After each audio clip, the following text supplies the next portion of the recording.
캔들키입니다. 지난 영상에서 저는 썸네일에 이제 하락장의 시작이다 라는 내용을 남겼고, 그 중간 과정으로 56.5K 이 저점에서 저점 출현한 매집봉 보고 이 56.5K가 무너지지 않으면 단기 상승이 올 수 있다. 하지만 큰 방향은 하락 관점으로 보고 있다는 내용을 말씀드렸는데요. 다행스럽게도 꽤 의미 있는 상승이 나와서 청산을 당하지 않고 좀 물려있는 분들도 탈출할 기회를 이번에 한번 준 것 같습니다. 이번 영상은 실전 매매에 도움될 만한 매매 스킬, 실시간 대응법, 그리고 비트코인 추가 관점을 전해드리도록 하겠습니다. 실시간 대응법이 좀 중요하다고 생각해서 이번 영상에 넣게 됐고요. 많은 유튜브를 통해 이제 시황을 전하는 분들이 실시간 대응이 중요하다라는 말을 많이 하는데, 그 대응을 어떻게 하는지 그 방법에 대해서 얘기하는 사람들은 없어요. 다 그냥 대응이 중요하다고만 합니다. 저는 진짜 대응을 어떻게 하는지 그 내용을 전해드리도록 할게요. 자, 구간은 61K에서 62.2K 이 사이 구간을 예상 반등 구간으로 생각했어요. 즉, 이 구간에서 다시 한번 숏 포지션에 진입할 자리를 찾고 있었습니다. 하지만 제 생각과 다르게 반등이 더 거세게 나와서 63.5K까지 추가 상승이 나왔고요. 구간에서 저는 마스터 회원 텔레그램 채널에 61K부터 이제 분할로 숏 포지션을 진입하겠다는 내용을 남겼습니다. 첫 진입 가격은 1.1K 부근이었고요. 1차 추가 매수는 62.2에서 62.4K 부근. 자, 여기는 앞서 있던 주요 지지 저항 구간입니다. 그리고 2차 추가 매수는 0.4에서 63.6K 부근으로 잡았습니다. 여기가 중요한데요. 왜 2차 추가 매수를 0.4에서 63.6으로 잡았느냐?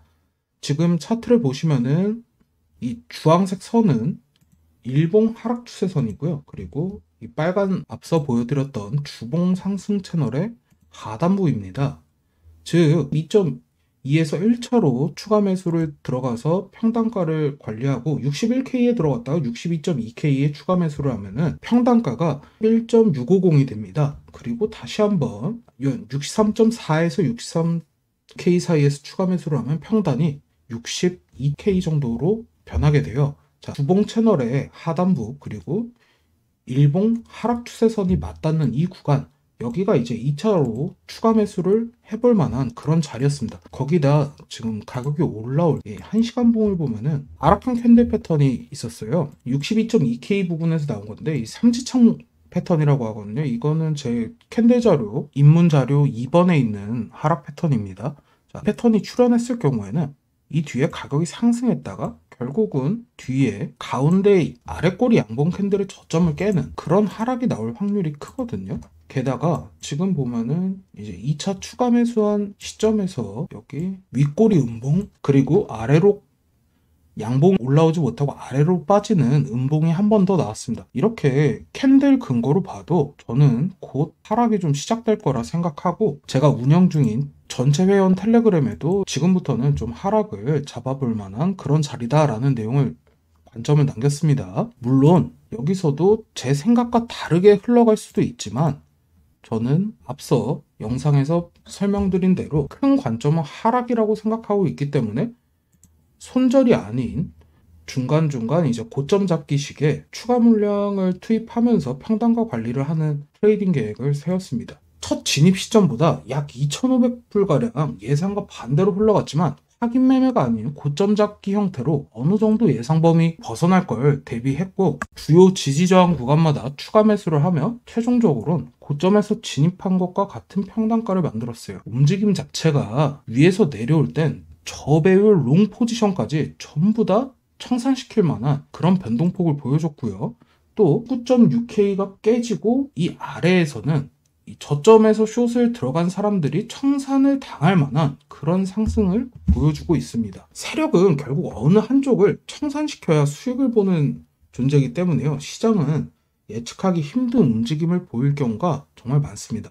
저 또한 지지저항 개념만 알고 이 저점에서 출현한 이 매집봉에 대한 개념이 없었다면요, 저기서 숏을 추가로 또 진입하고 아마 청산을 당할 위험이 있었을 거예요.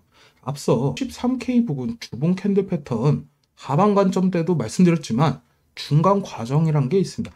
하락장이라고 해서 무조건 원웨이 하락만 하는 것도 아니고요. 상승장이라고 해서 무조건 원웨이 상승만 하는 것도 아니에요. 중간에 오르락 내리락 등락을 보이면서 중간 과정이란 게 있습니다. 항상 그 중간 과정을 풀어나가면서 확실한 근거가 겹치는 구간에서 포지션을 진입하고 예상과 다르게 흘렀을 때 대응하는 능력이 트레이딩에서 상당히 중요한 요소라고 저는 생각합니다.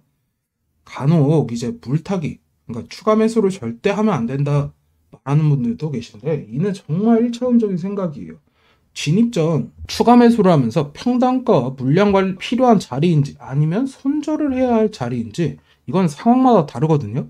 이 자리를 파악하지 못하면 청산 또는 잦은 손절로 시드가 천천히 녹아내릴 수 있습니다. 간단한 예로 얼마 전 이 주봉 상승 채널이 무너진 시점 있죠? 이 구간.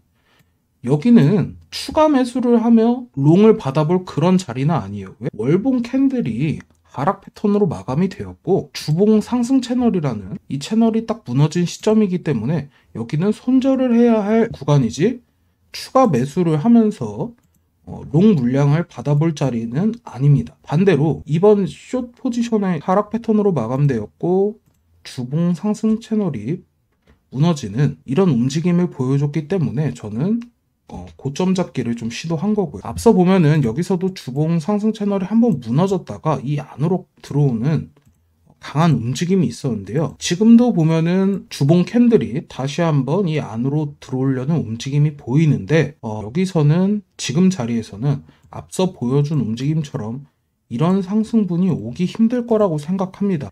만약 저런 상승이 오려면은 앞서 이 59.6K를 깨지 않았어야 가능하다고 생각해요. 지금은 좀 다시 한번 롱 꼬시기가 시작된 것 같습니다. 그렇기 때문에 저는 제가 처음에 세웠던 관점 그대로 큰 관점은 하락 관점을 보고요. 만약에 관점이 틀려서 손절이 나가더라도 그렇게 큰 피해는 보지 않을 것 같습니다. 어느 정도 손실은 감수해야겠지만 이미 숏 포지션에 진입한 평단가 자체가 고점 잡기에 성공을 해서 손절이 나가더라도 그렇게 큰 피해는 없을 거예요. 어쨌거나 지금 제가 보는 관점은 이제 아래에서 보던 관점은 끝났고 다시 한번 이 주봉 상승 채널의 하단부 그리고 일봉 하락 추세 이게 맞물리는 구간에서는 다시 한번 숏을 노려볼만 하다가 제 추가 관점입니다. 그리고 5월 5일 내일 일요일 저녁 9시에 라이브 방송에서 지금 설명하는 것과 같은 이제 차트 기초 강의에